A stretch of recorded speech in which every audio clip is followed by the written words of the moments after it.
नमस्कार. Scams and reality चॅनलमध्ये आपले स्वागत आहे. प्रशासनामध्ये होणारा घोटाळा आणि सर्वसामान्य लोकांवर होणारा अन्याय या संदर्भात आवाज उठवण्यासाठी आपण नेहमीच व्हिडिओ तयार करत असतो. असे व्हिडिओ आपल्याला पाहिजे असल्यास खाली दिलेले सबस्क्राईब बटन दाबा, बाजूचे घंटीचे बटन दाबा. आजचा विषय आहे सरकारी नोकरांना त्यांचे उत्पन्न न बघता तहसीलदारांमार्फत सरसकट कमी उत्पन्नाचा दाखला दिला जातो. मी स्वतः या संदर्भात काम केलेलं आहे. गायत्री संधाणे नावाची एक भ्रष्ट तहसीलदार होती धुळे जिल्ह्यामध्ये. ती निलंबित झाली होती. तिने पुनर्स्थापना करून घेतली होती पदाची, कार्यकारी पदावर. कारण प्रशासनामध्ये खूप मोठ्या प्रमाणावर घोटाळे होतात आणि या तहसीलदार बाईने सर्रास असा सपाटा सुरू केला होता. बिनधास्त श्रीमंतांना कमी उत्पन्नाचे दाखले द्यायचे, असे प्रकार झालेले होते. या संदर्भात अजूनही काही कारवाई वगैरे झालेली नाही. गायत्री संधाणे अजून मजा मारत आहे. तिचा भाऊ सुद्धा तहसीलदार आहे. यांचे सर्व नातेवाईकच वास्तविक प्रशासनामध्ये आहेत आणि हे प्रशासनातील अधिकारी घोटाळे दाबण्यात खूप तरबेज आहेत. तर जाऊ द्या, गायत्री संधाणेचा विषय नाही, तो आपण सविस्तर व्हिडिओ तयार करू. पण हे प्रत्येक तालुक्यामध्ये होतं. तहसीलदाराने जर ठरवलं तर ज्याचं जेवढं उत्पन्न आहे तेवढंच त्याला उत्पन्नाचा दाखला देता येईल. पण प्रशासनाची चूक काय आहे? आधीचं काँग्रेस राष्ट्रवादी सरकार असेल किंवा आताचं भाजप तिघाडी बिघाडी सरकार असेल, यांनी नियमच ठरवून दिले नाहीत की कोणाला किती उत्पन्नाचा दाखला द्यावा म्हणून. आणि म्हणून हे सर्रास यांच्या तहसीलदारांच्या हातात असतं कोणालाही किती उत्पन्नाचा दाखला दिला जातो. ज्या माणसाला लाख रुपये पगार आहे त्या माणसाला फक्त 30,000चा उत्पन्नाचा दाखला मिळतोय. हे सर्रास आहे. प्रत्येकाच्या गल्लीमध्ये तुम्ही विचारा, गावामध्ये विचारा, नगरपालिका क्षेत्रात कॉलनीमध्ये विचारा, हे सर्रास होतंय. पण तक्रारी होत नाहीत. पण एक तक्रार झालेली आहे पुसद तालुक्यामध्ये. पुसद येथील गजानन भोपाजी अंभोरे हा सहाय्यक शिक्षक आहे नगरपालिकेच्या कन्या शाळेमध्ये. याला सध्या 85,000 ते 90,000 रुपये पगार आहे, दर महिन्याला कमवतो. हा जो अंभोरे शिक्षक आहे, शिक्षकाचं काम असतं मुलांना चांगले संस्कार देणं. तर अंभोरे शिक्षक आहे, श्रीरामपूर गावच्या ग्रामपंचायत हद्दीमध्ये त्याचं वास्तव्य असतं. त्याचं फक्त एवढंच उत्पन्न नाही आहे. या गजानन भोपाजी अंभोरे याची दारव्हा तालुक्यामध्ये धामणगाव देव या गावच्या शिवारात शेतजमीनसुद्धा आहे. तेथून सुद्धा तो 10-12 लाख रुपये उत्पन्न वर्षाला कमवत असतो. म्हणजे जवळपास 18 ते 20 लाख रुपये उत्पन्न याचं नोकरी आणि शेतीच्या माध्यमातून येत असतं. आता याचा जो एक मुलगा आहे त्याने MBBSचं शिक्षण घेतलेलं आहे. आणि कशाच्या जोरावर? तर शिष्यवृत्तीच्या जोरावर. ज्याचं कमी उत्पन्न असलं त्याला सरकारमार्फत शिष्यवृत्ती दिली जाते.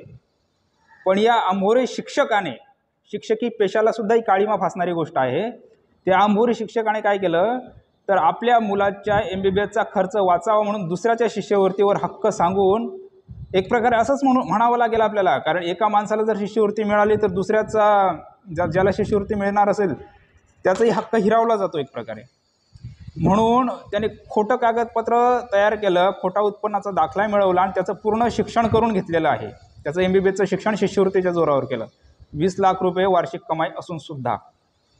आणि दुसरा जो मुलगा आहे त्याचं वाशिमच्या एका नामांकित होमिओपॅथी महाविद्यालयात शिक्षण झालेलं आहे आणि त्याच्या शिष्यवृत्तीसाठी त्याने 2020-21मध्ये खोटे पुरावे दिले तहसीलदारांना. पुरावे वगैरे तर काही देत नाही, फक्त साधा अर्ज भरून दिला असेल आणि तहसीलदाराने ते सेटिंग करून उत्पन्नाचा दाखला दिला असेल त्याला.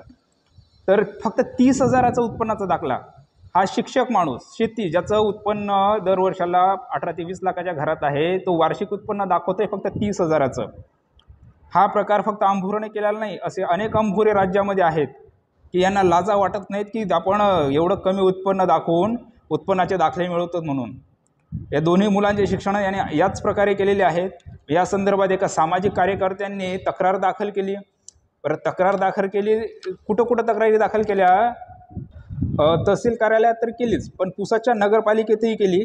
त्यानंतर उपविभागीय कार्यालय म्हणजे दंडाधिकारीकडे सुद्धा केली आणि धर्मादाय आयुक्ताकडे सुद्धा केली. आणि यानंतर अजूनसुद्धा याच्यावर काही कारवाई झालेली नाही. नगरपालिकेचे मुख्याधिकारी जे आहेत त्यांचं म्हणणं आहे की आधी तहसीलदारांनी कारवाई केली, पण तहसीलदारांनीच हा दाखला दिल्यामुळे तो कसा कारवाई करेल? हा प्रश्न सर्वसामान्य लोकांच्या मनामध्ये असतो. मग याबाबत तहसीलदारला विचारलं. त्या तहसीलदारचं नाव आहे एकनाथ काळवंडे. हा एकनाथ याने देऊन टाकला 30,000चा दाखला. म्हणजे एकनाथ काळवंडे याला जेव्हा विचारलं की याच्यावर काय कारवाई झाली, तो म्हणतो की मी वेळोवेळी पत्र दिलेले आहेत, पण त्या आंभोरेने अजून उत्तरं दिलेली नाहीत. तहसीलदारच्या पदावर तहसीलदार पदाची इज्जत घालू नको, लोक शिव्या देतात तुला. तू नियम नाहीत का तुझ्याकडे? कोणाचं उत्पन्न किती आहे आणि त्याला किती उत्पन्नाचा दाखला द्यावा, हे नियम अजिबात नाहीत का तुझ्याकडे काळवंडे? तुझ्याकडे नियम असले पाहिजे, जी आर असला पाहिजे, शासन निर्णय असला पाहिजे. तू काहीच बघत नाही, देऊन टाकतो दाखला गरिबांच्या हक्काच्या शिष्यवृत्त्या लुबाडण्यासाठी अशा लोकांना. बरं, याच्यावर जर तू कारवाई करत नसेल, काय केलं, तू पत्र देत बसतो फक्त, म्हणजे फक्त कागद रंगवायची, कारवाई करायची नाही, कारण तू फसणार आहे का त्याच्यामध्ये? तर असे अधिकारी बसलेले आहेत की जे सरसकट. आणि इतर तहसीलदार, आता जसं मी गायत्री संतानेचं स्पष्ट नाव घेतो. का नाव घेतो? कारण ती भ्रष्टबाई आहे. तिचं नाव मी सरळ घेईन. तिने मला बोलवावं मंत्रालयात. तिचे तर सर्व कुटुंबच याच्यामध्ये आहे ना, प्रशासनामध्ये आहे. तिचा वशिला मोठा असेल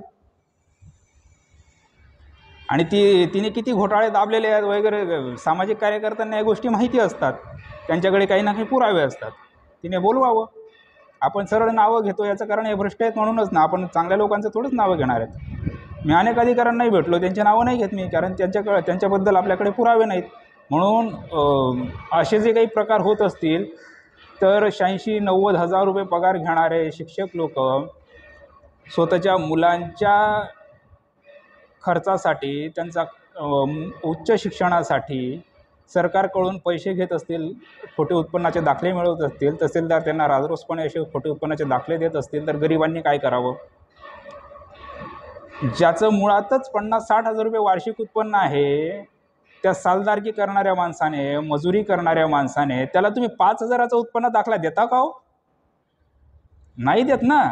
मग ज्याचं उत्पन्न 21,000 रुपये पण नाही आहे, ज्याचं उत्पन्नच 5,000 रुपये, त्या माणसाला तुम्ही 5,000चा दाखला देत नाहीत.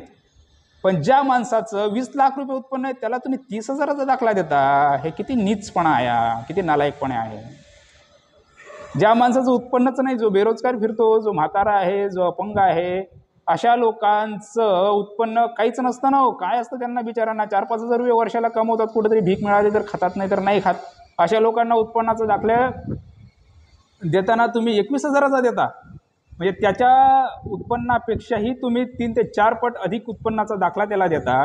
आणि ज्या लोकांचा उत्पन्नाचा दाखला 20 म्हणजे ज्याचं खरं उत्पन्न 18-20 लाख रुपये आहे, त्यांना तुम्ही 30,000चा दाखला देता. म्हणजे किती नालायकपणा आहे या सरकारी अधिकाऱ्यांचा, तहसीलदारांचा, मंडळ अधिकाऱ्यांचा, तलाठ्यांचा. खूप मोठ्या प्रमाणावर भ्रष्टाचार आहे आणि या भ्रष्टाचारासंदर्भात कोणीही आवाज उठवायला तयार नाही. सामाजिक कार्यकर्त्यांकडे पैसा नसतो उपलब्ध वेळेवर, त्यांना सुनावणीला जायला सुद्धा त्यांच्याकडे भाडं नसतं. आणि अधिकाऱ्यांनी हरामाचा पैसा घ्यावा, तहसीलदारांनी 2-2, 3-3 लाख रुपये, यांना काहीतरी 1 लाखाच्या आसपासचा पगार असेलच.